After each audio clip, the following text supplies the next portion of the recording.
Assalamualaikum warahmatullahi wabarakatuh. Waalaikumsalam warahmatullahi Selamat wabarakatuh. sore Juang. Selamat sore. Gimana kabarnya hari ini? Alhamdulillah baik. Alhamdulillah nih Bang. Gimana sekarang kesibukannya Juang? Bersama sekarang beres-beres rumah, jagain rumah. Beres rumah, jaga rumah. Iya, sekolah paket sih mas. Karena Mau ngambil paket mau dari jasa di mana? di Cabang ke sana tuh gak tahu sih ada di mana. Oh, rencana mau ke Sana lurus. Hmm. Kemarin dengar-dengar katanya kerja di rumah makan Padang ya Juang. Iya betul. Gimana di sana? Kemarin tuh ya waktu saya pertama training tuh biasa aja gitu ya, mungkin baru ya gak tahu gitu. Terus sudah nggak lama sih training, cuma 1 hari. 1 hari saya training, besok kerja biasa. Saya kira ya kerjaannya nggak sesibuk itu, maksudnya oke lah mau sesibuk apapun gitu kalau waktunya nggak 20 jam lah. Akhirnya kan waktu saya kerja gitu itu mulai 6 pagi, selesai tutup nih ya jam 10, closingan sampai jam 12. Sisa tidur saya kadang-kadang saya tidur jam 2 jam 3 gitu kan, harus kerja lagi jam 6. Oh, jadi kurang istirahat juga Iya, hari ini. kurang istirahat. Juang, mohon maaf ya sebelumnya izin untuk merekam dan mengambil video Boleh. dokumentasi. Juang sebelumnya kan Juang pernah dulu itu mengikuti sesi konseling ya. Iya. Sama Ale. Iya. Nah, apa sih yang masih Juang ingat menurut Juang? Konseling bagi Juang apa sih?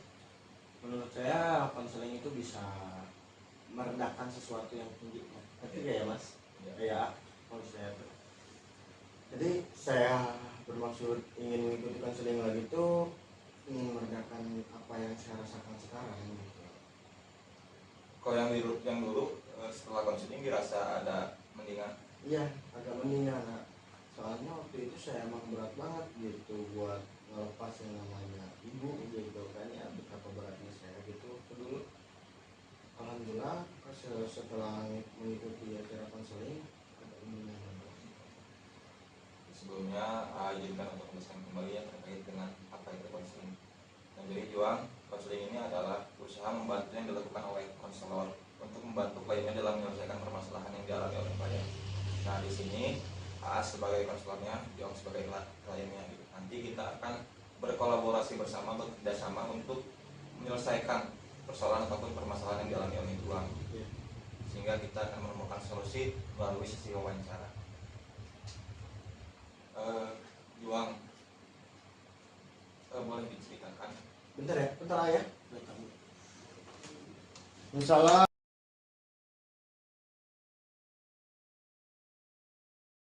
Oke Juang, sebelumnya kan saya sudah menerima informasi dari WhatsApp gitu kan terkait dengan permasalahan Juang akan yang akhir-akhir ini ada masalah kecemasan akan masa depan. Pernah bekerja di Bandung selama beberapa bulan, 9 bulan gitu kan di suatu restoran dan klub ya di sana. Kemudian dirasa lelah, pindah beristirahat sejenak, kemudian kerja di rumah makan Padang, dan di sana ada kata di Juang merasa ada tekanan juga dari segi jam kerja, kemudian lebih lelah, mungkin lebih capek karena jam kerjanya juga lebih tinggi, lebih lama, bisa begitu juga dengan gaji yang lebih kecil. Kemudian akhirnya Juang resign kembali. Juang boleh diceritakan ulang dong terkait dengan permasalahan dialami.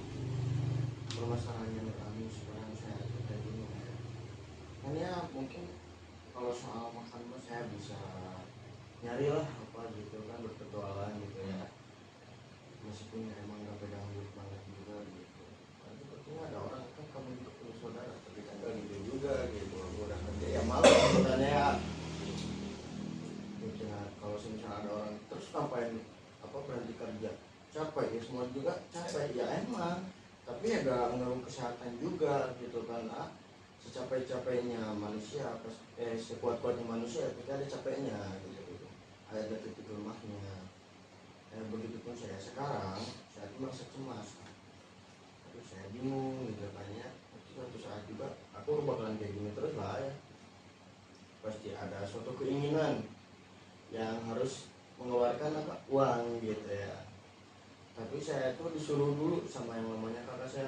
usah dulu kerja katanya, duduk di rumah, sekolah dulu katanya, biar ngejar ijazah, gak usah keluar kota, mending di Tasik aja katanya.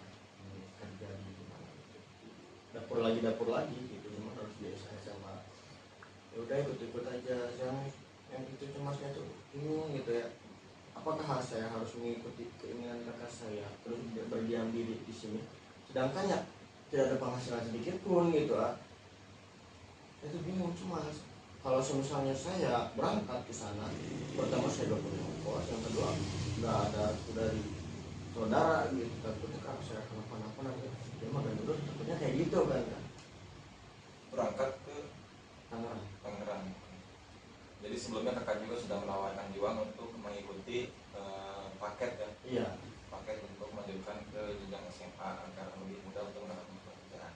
Betul. Namun karena beberapa faktor akhirnya ditunda dulu mungkin ya.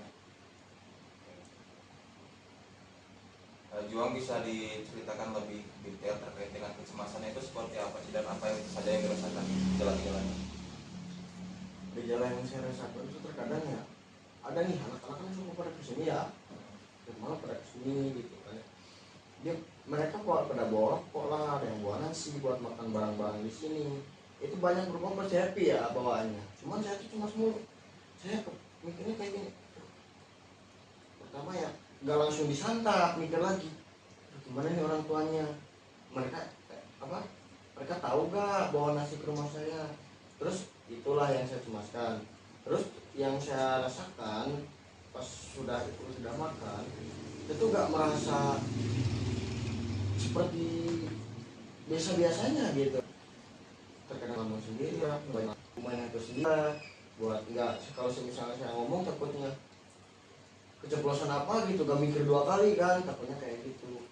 Saya lebih ke berdiam diri. Lapar juga terkadang nggak kerasa gitu lah, nggak kerasa lapar lah. Seperti biasanya kan kalau saya kerja nih di dapur, sehari makan bisa sampai 4-3 kali ya. Kan mungkin rasa cemas yang sangat tinggi ya ayah. Jadi nafsu makan tuh hilang. Jadi semenjak apa ya, dari Bandung juga mendapatkan gaji yang cukup lumayan, Iya. Terus beralih ke rumah dan bekerja lagi dengan penghasilan yang kecil dan jam kerja yang lebih berat gitu kan. Pada Akhirnya ada perasaan cemas seperti tentang keuangan gitu kan, dengan bagaimana ke depannya gitu kan, dengan bagaimana mencukupi kebutuhan hidup seperti itu juga. Adakah perasaan cemas akan masa depan, Jong? kalau faktor masa depan saya juga bingung sih ah. Ya saya juga ada keinginan ingin masa depan saya itu kan seperti menikah ya pasti tuh. Kalau misalnya agak ngumpulin uang, kamu umur masih jauh, nggak gitu juga ya ngumpulin mah harus lah, nyisihin mah harus. Saya dapatkan dari mana, makanya saya bingung. Cuma mau penghasilannya tetap sih uang lagi ya menjadi faktor utamanya. Kalau misalnya saya diam terus di sini, rasa cemas saya makin tinggi. Soalnya pertama saya tidak mendapat keuntungan, yang kedua tidak mendapat pengalaman.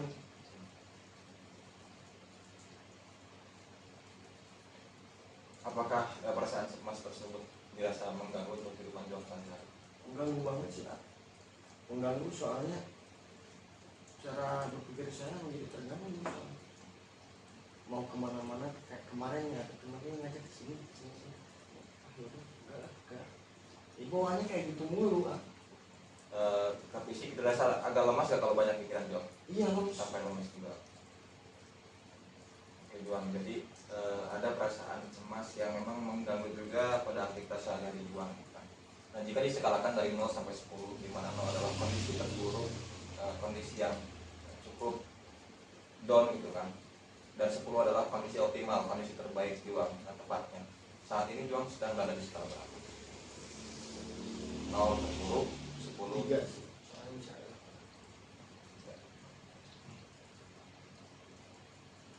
tahu kalau tiga rasa bagi gua sangat mengganggu tidak, atau sangat mengganggu, cuman masih ada Iya, celah. iya, mungkin sangat mengganggu, cuma masih ada celah. Masih ada harapan juga. Iya. Gimana kalau misalnya saya udah bergaul gitu ya? Coba kan udah teman-teman kayak nolongin saya waktu saya terpuruk kayak gini. Sudah.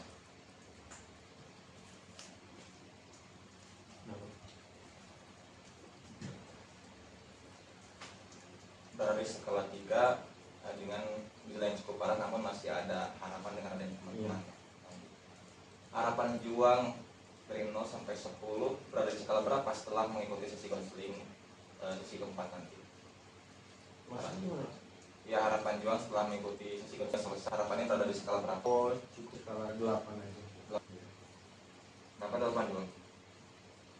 Sisanya saya belajar mandiri dulu aja, mengatasi masalah sedikit-sedikit.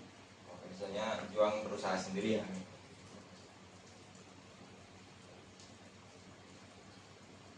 Juang boleh cerita dong, kapan sih terakhir kali Juang merasakan perasaan sangat cemas? Terakhir kali, akhir-akhir ini mungkin ada seminggu belakang, beberapa hari belakang. 2 hari ke belakang sih. 2 hari belakang. Waktunya kapan Juang? Siang-siang tuh gak ada anak-anak. Siang. Pada saat itu menggunakan baju apa? Masih ingat? Masih baju kuning. Baju kuning. Di mana tempatnya? Di kamar. Kamar. Yang tadi pada saat itu gimana? Oh itu saya sedang setelah apa ya, beres-beres, baru beres-beres rumah. Ya terkadang malam, ya Allah kayak gimana, ya mau gimana lagi, cuma ya Allah mau gimana, cuma nanti menjawab lagi, ya mau gimana lagi, ya kayak gitu. Jadi jalannya aja dulu, katanya kan kayak gitu, jalan dulu kayak gitu. Ya proses itu. Ngomong sama sendiri-sendiri aja. Tapi dengan pikiran yang sangat mengganggu. Iya, ngomong dia sama diri sendiri. Gua mau gimana, aku mau kayak gimana kan ayah, masa mau kayak gini terus.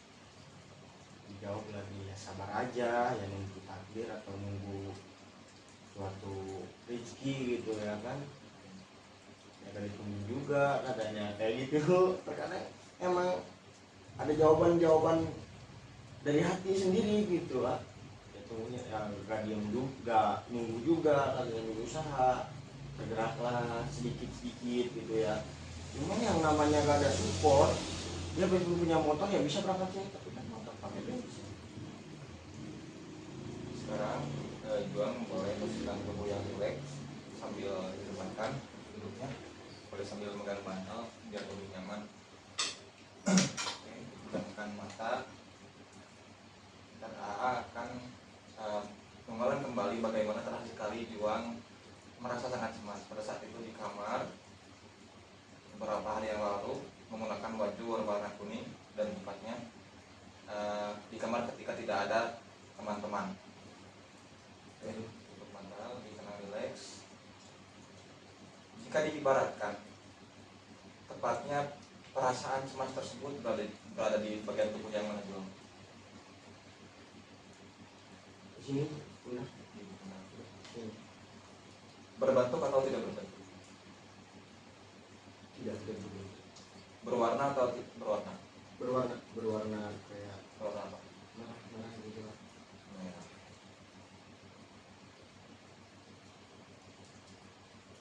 Jadi yang mendominasi itu bagian cemas berada di pundak, dia tidak berbentuk, berwarna merah. Besar atau kecil? Besar sih, besar. Besar.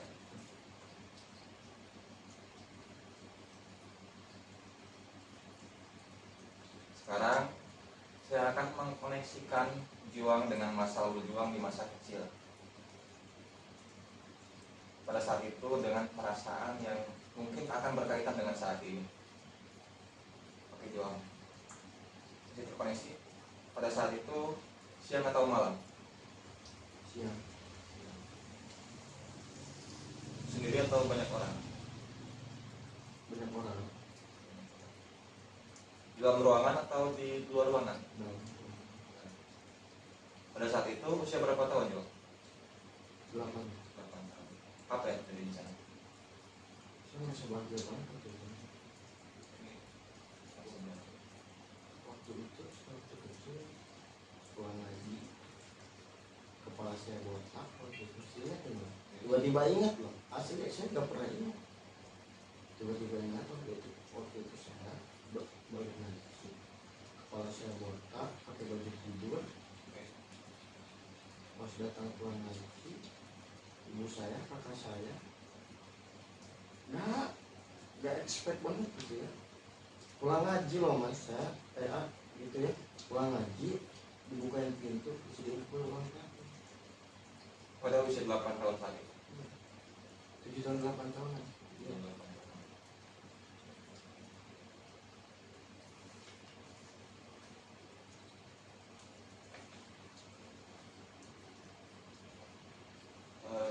Saat-saat bahagia tentunya sangat menjadi momen yang berharga bagi Juang. Kemudian hingga saat akhirnya Juang merasa cemas karena ditinggal oleh orang tua Juang pada saat itu. Juang masih ingat pada saat itu di mana kondisi Juang sangat kehilangan dengan kehilangan ayah dan ibu.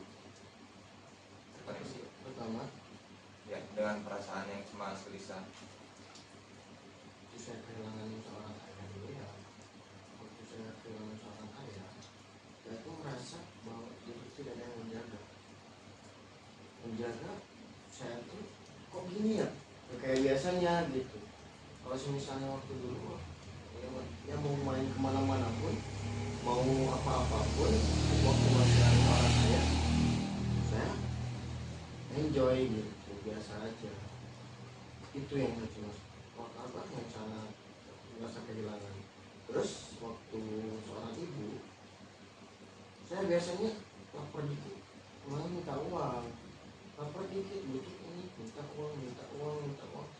Dia sih ya Allah, keturunan mandinya dulu saya. Dan iyalah gitu. Menurut Juang, siapa sih yang paling berpengaruh bagi Juang pada saat itu dan saat ini untuk permasalahan Juang alami? Soal pendidikan ayah, semuanya ibu. Berarti gak? Berarti lebih dominannya ibu ya.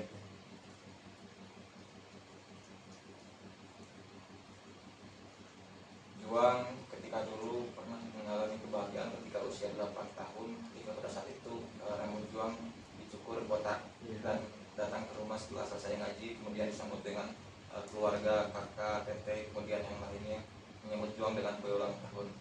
Fenomena itu sangat berbahagia sekali bila mana diingat oleh Juang. Namun hal itu menjadi begitu momen yang sangat menyedihkan ketika Juang kehilangan seorang ayah dan kehilangan seorang ibu. Juang merasa cemas, sedih dan gelisah pada saat itu. Dari hal itu, ingin mengkoneksikan Juang dengan sosok ibu, sosok yang sangat penting dalam kehidupan Juang. Sekarang saya ingin Juang untuk terlebih dahulu sebelum datang ke ibu menyampaikan apa yang disampaikan kepada ibu. Minta maaf mas. Boleh Juang ungkapkan seolah-olah senada ibu, Bu, atau ucapan yang biasanya Mimi atau siapa. Ini maafin anak Mimi ya, yang dulu Mimi manja-manjain, yang dulu Mimi bangga-banggain. Setelah kehilangan Mimi, Juang gak ada yang ngurus. Juang kayak dewasa tanpa Mimi, Juang dewasa tanpa siapapun. Waktu Juang kerja juga Mimi, Juang dan jihad itu gak kayak gak berguna gitu kalau gak ada Mimi. Juang sekarang ini minta maaf ya Mimi. Juang merasa hampa ya. Maafin Juang Mimi. Juang mohon maaf kepada Mimi. Dan saat ini saya akan mendatangkan sosok Mimi pada diri Juang dengan Juang sekarang menjadi peran Mimi. Mengerti? Dapat dimengerti Juang? Saat ini saya terkoneksi dengan Mimi. Mimi, saya sampaikan bahwasanya tadi Juang merasa sedih, merasa keberatan akan menghadapi kehidupannya, dimana setelah pasca kepergian Bapak dan Mimi, Juang menjalani hidup penuh dengan mandiri, pergi ke Bandung untuk mencari kerja, mendapatkan gaji, namun menjalani hidup dengan hampa, dengan perasaan yang selalu dirasa kurang karena tidak adanya peranan orang tua. Apakah Mimin bersedia untuk membantu juang saat ini? Mau gimana pun saya gitu ya, saya tetap orang tua dia, saya tetap ibu dia, mau apapun dia, saya tetap akan membela dia, membantu dia, maupun mau gimana pun caranya, saya akan selalu mendoakan dia bisa meskipun ya dan sebaliknya.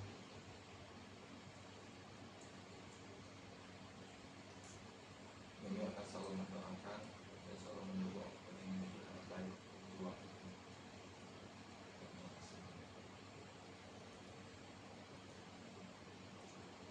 Selanjutnya saya akan berkomunikasi kembali dengan Juang.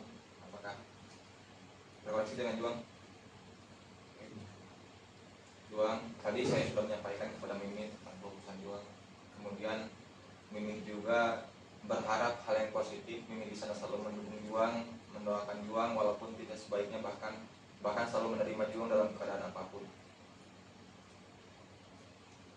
Mimin berkata, bagaimanapun anak Mimin tetaplah anak Mimin dan akan selalu mendoakan dimanapun anak Mimin berada. Dari apa yang dikatakan Mimin, banyak dukungan Juang. Apa sih tanggapan Juang kepada Mimin?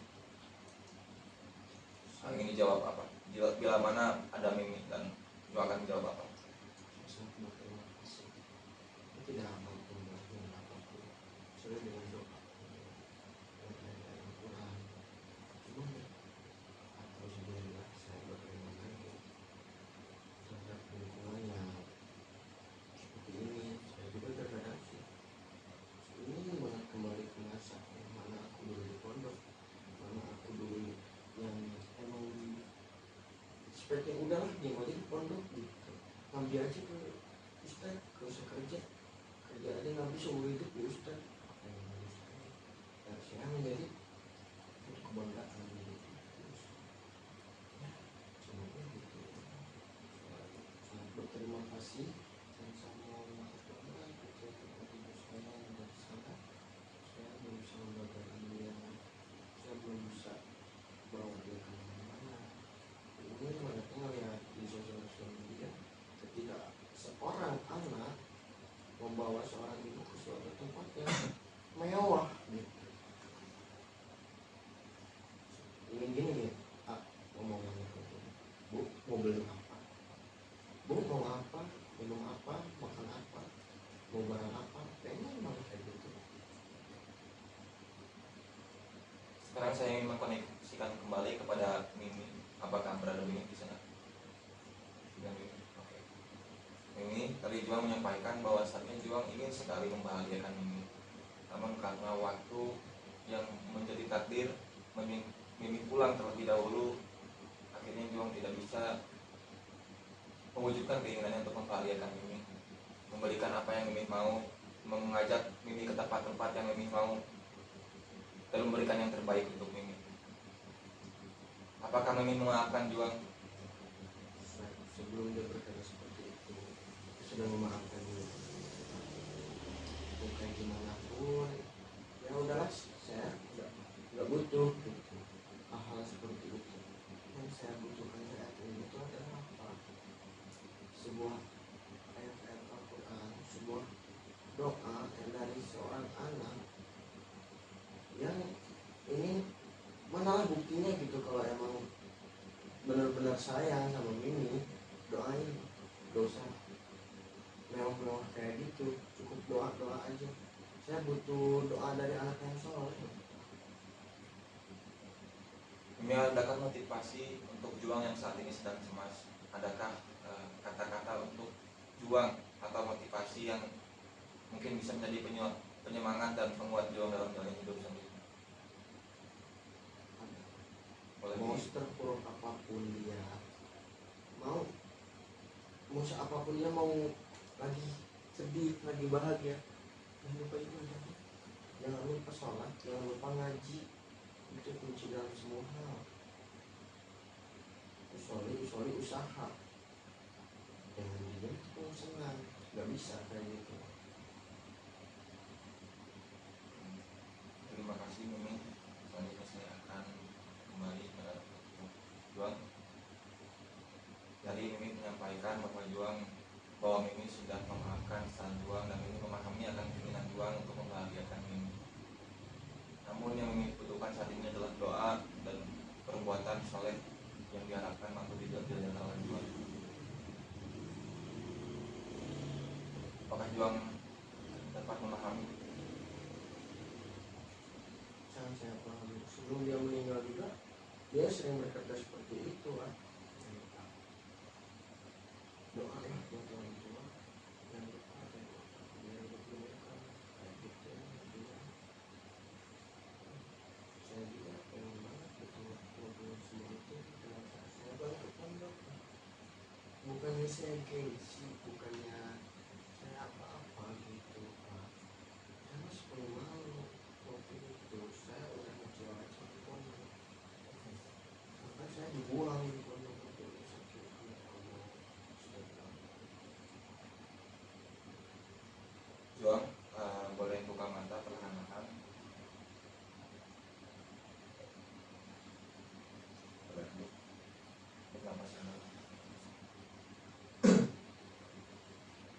Oke Juang, tadi kita sudah tahu bahwasannya ada percakapan antara Juang dan bahwasannya dari awal Juang menceritakan tentang Allah bisa dan harapan yang besar, namun tak tercapai dan memohon maaf kepada Mimi sudah memaafkan, Mimi sudah mewajarkan, dan Mimi memberi motivasi untuk selalu berbuat baik khususnya dalam menjalankan ibadah tujuannya. Dari hal itu diharapkan mampu mengurangi perasaan cemas yang dia alami.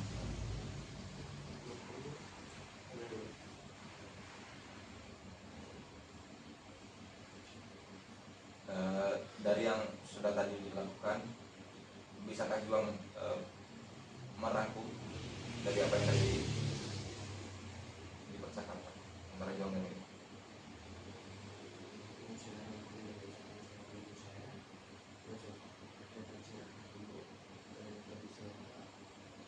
Dengar gitu ya. Ya itu sudah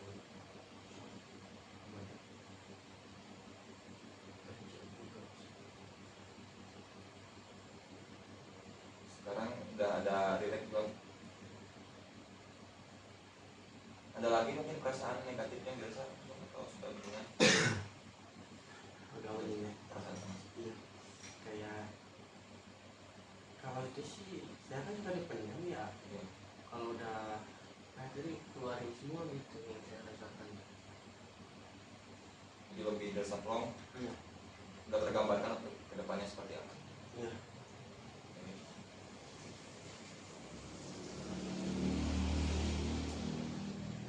Nah, tadi kan Juang sudah mengikuti beberapa tahap, bukan dari awal mengungkapkan cerita, kemudian komunikasi dengan Mimi.